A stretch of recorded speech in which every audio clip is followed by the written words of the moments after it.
제11장 혼이 무엇인지 알고 있는가? 신학자 심 박사는 사람의 혼이 두개골 안에 있다고 주장한 바 있다. 그만큼 혼에 대해 올바로 알고 있는 신학자가 거의 없는 것이다. 비밀 사교 집단인 장미 십자회는 혼이 심장의 좌심실에 있다고 주장한다.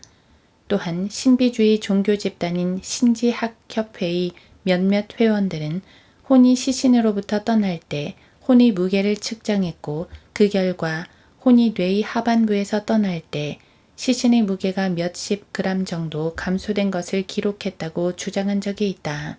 그런가 하면 오늘날 배교한 근본주의자들은 혼이 탁구공이나 크리켓공 혹은 오렌지만한 크기로 몸 어딘가에 들어있다고 여긴다.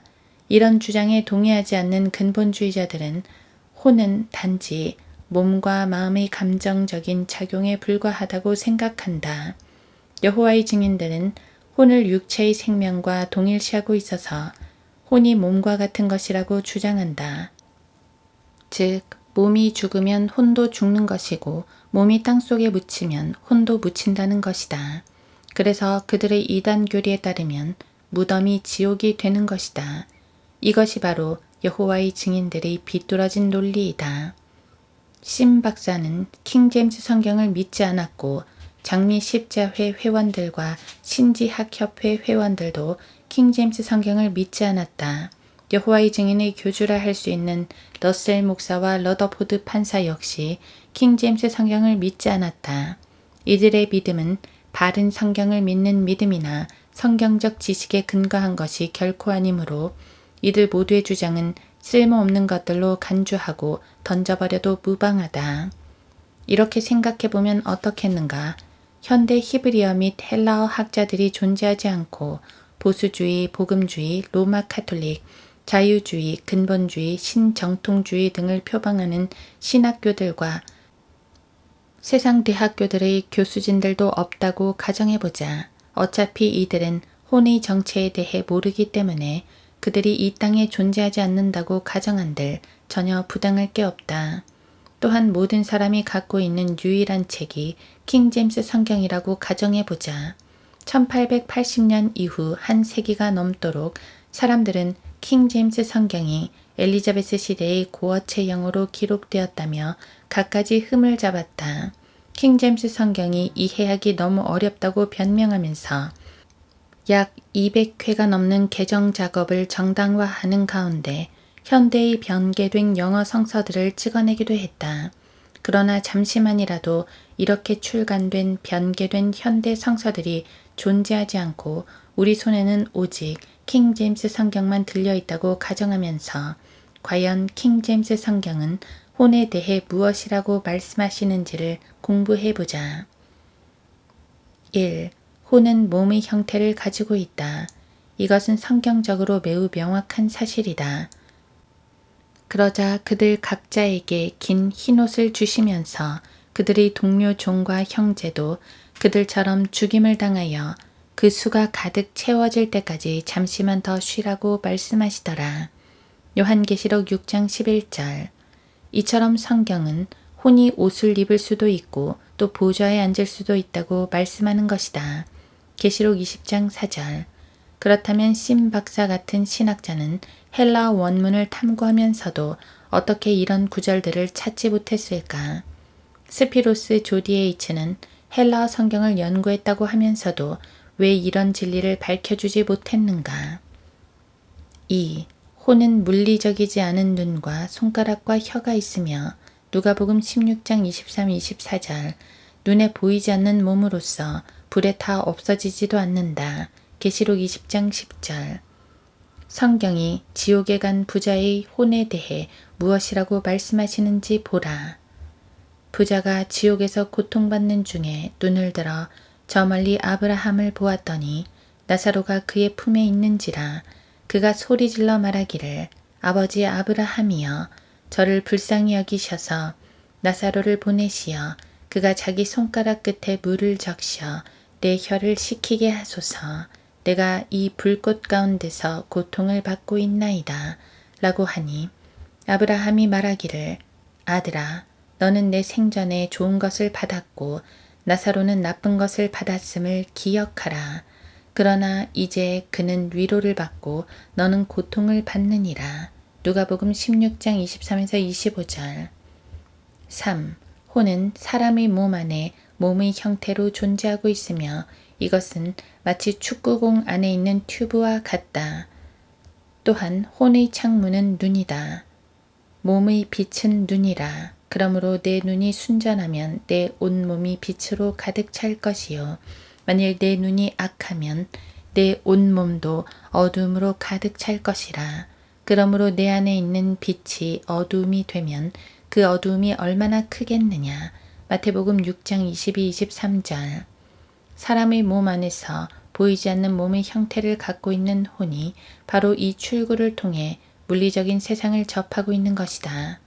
하나님께서는 첫 번째 사람인 아담 안에 생명의 호흡을 불어넣으셔서 그를 살아있는 혼으로 만드셨듯이 이와 똑같은 과정으로 사람의 혼들을 창조하신다. 그러니까 생명의 호흡을 받아야만, 즉 호흡하기 시작할 때 살아있는 혼이 형성되는 것이다. 하나님의 말씀을 보라. 주 하나님께서 땅의 흙으로 사람을 지으시고 그의 콧구멍에다 생명의 호흡을 불어넣으시니 사람이 살아있는 혼이 되었더라. 창세기 2장 7절. 하나님의 영이 나를 지으셨고 전능하신 분의 호흡이 내게 생명을 주셨도다. 욥기 33장 4절. 심, 웨스트, A.T. 로버트슨, 러셀, 러더포드, 트렌치, 데이어, 홀트, 메이첸, 와필드, 데이비스, 포크너, 힌스, 커스터, 파스타드 등은 왜 이런 진리를 규명해내지 못한 것일까? 4. 사람이 죽을 때 혼은 몸을 떠난다. 그녀의 혼이 떠나려 할 때 이는 그녀가 죽었음이라. 그녀가 그 아이의 이름을 베논이라 불렀으나 그의 아비가 그를 베냐민이라 불렀더라. 창세기 35장 18절. 그래서 몸이 무덤에 장사되는데 3개월 이상이 걸린다 해도 혼은 그보다 훨씬 전에 백성들에게로 합쳐질 수 있는 것이다. 창세기 49장 33절과 50장 3절을 비교할 것. 5. 사람은 자신의 혼을 잃어버릴 수 있다. 앞에서 혼은 몸의 형태를 가지고 있다고 언급했는데 성경은 사람이 그 혼이 가진 몸의 형태를 잃어버릴 수 있다는 사실을 시사해 준다. 그곳에는 그들의 벌레도 죽지 않고 불도 꺼지지 아니하느니라. 마가복음 9장 44, 46, 48절. 여기에서 그들의 벌레라고 말씀하시는 것에 주목하라. 이것은 지옥에 간 혼이 원래의 형태를 잃어버리고 벌레 모양같이 된다는 것을 보여준다. 시편 22편 6절, 계시록 9장 3에서 9절. 6. 하나님께서는 혼과 몸과 영을 가지고 계신다. 아버지, 아들, 성령. 그래서 하나님의 피조물인 사람 역시 땅의 흙에서 나와 몸, 생명의 호흡을 받아 영, 살아있는 혼이 된 것이다. 창세기 2장 7절. 만약 누군가가 예수님을 보았다면 몸의 형태로 아버지 하나님을 본 것이라고 할 수 있지만 요한복음 14장 9절. 성경에서 아무도 하나님을 본 적이 없다고 말씀하셨을 때는 요한복음 1장 18절. 하나님의 혼을 가리켜 말씀한 것이다. 오직 그분만이 불멸하시며 어떤 사람도 접근할 수 없는 빛 가운데 거하시며 어떤 사람도 보지 못하였고 또 볼 수도 없는 분이시니 그분께 영원한 존귀와 능력이 있기를 원하노라. 아멘. 디모데전서 6장 16절. 성경 말씀이 얼마나 분명한가. 헬라어나 히브리어 신학교 교수 및 학자들의 도움 없이도 킹제임스 성경을 있는 그대로 믿는 마음으로 공부하면 누구라도 알 수 있는 것이다. 축자적으로 영감받은 최초의 원문만을 운운하면서 소위 자격 있다고 하는 성경학자들만이 원문의 의미를 정확하게 밝혀줄 수 있다고 하는 헛소리를 집어치우라. 지금까지 살펴본 내용들은 로마서 3장이나 10장의 내용처럼 정통적이며 일관성 있는 성경 교리이다. 너무도 쉽고 분명해서 초등학교 6학년생들도 다 이해할 수 있다. 마지막으로 구약에서는 혼이 몸에 붙어 있었기에 혼이 육체의 생명과 동일시되는 경우들이 종종 나온다. 창세기 19장 20절, 에스겔 18장 14에서 30절 참조. 이런 사실은 민수기에서 사람의 물리적인 생명을 혼으로 기록했다는 점에서도 확인할 수 있다. 하나님께서는 사람의 육체가 무엇인가를 만지면 레위기 22장 6절 그의 혼이 만진 것이고 이로써 더럽혀지게 된다고 레위기에 기록하셨다.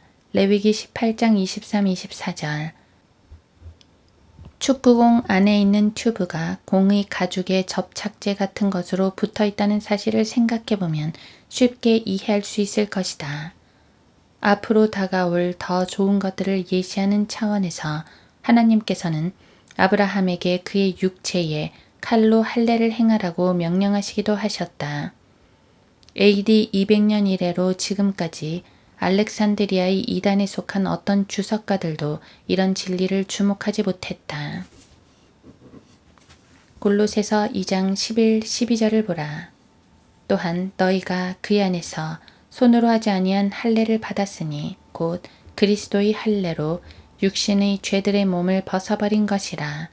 너희가 침례로 그와 함께 장사되었고 또 하나님께서 그를 죽은 자들로부터 살리신 역사를 믿음으로 말미암아 너희도 그와 함께 살아났느니라.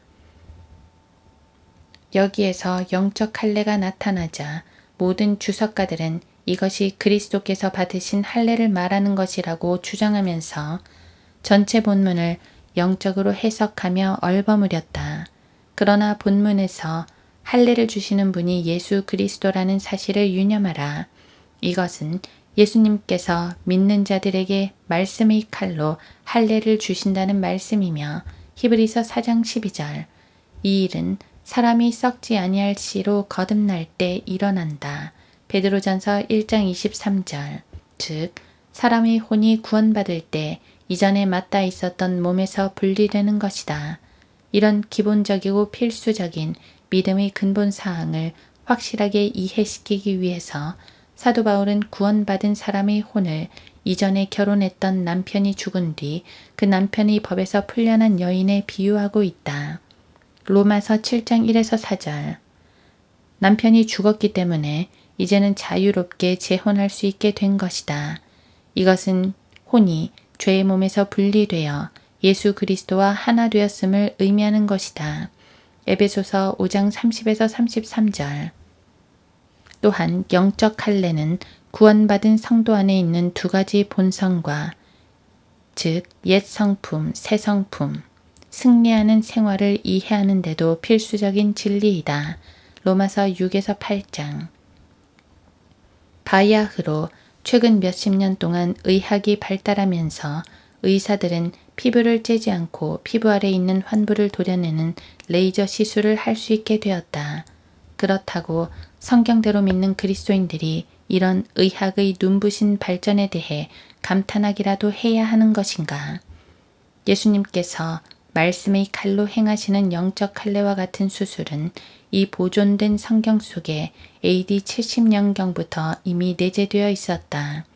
다만 사람들이 지금까지 깨닫지 못했을 뿐이다. 더군다나 배교한 기독교 대학들 및 신학교들의 교수진들이 가르치는 강의와 저술 때문에 현대 그리스도인들이 이런 기본적이고 성경적인 믿음의 근본 사항을 깨닫지 못하고 있는 실정이다. 구원받은 혼은 그 형태를 잃어버리지 않는다. 구원받은 혼은 그 형태가 그대로 유지되며 궁극적으로는 그리스도인의 물리적인 몸도 예수 그리스도의 형상에 일치하게 될 것이다.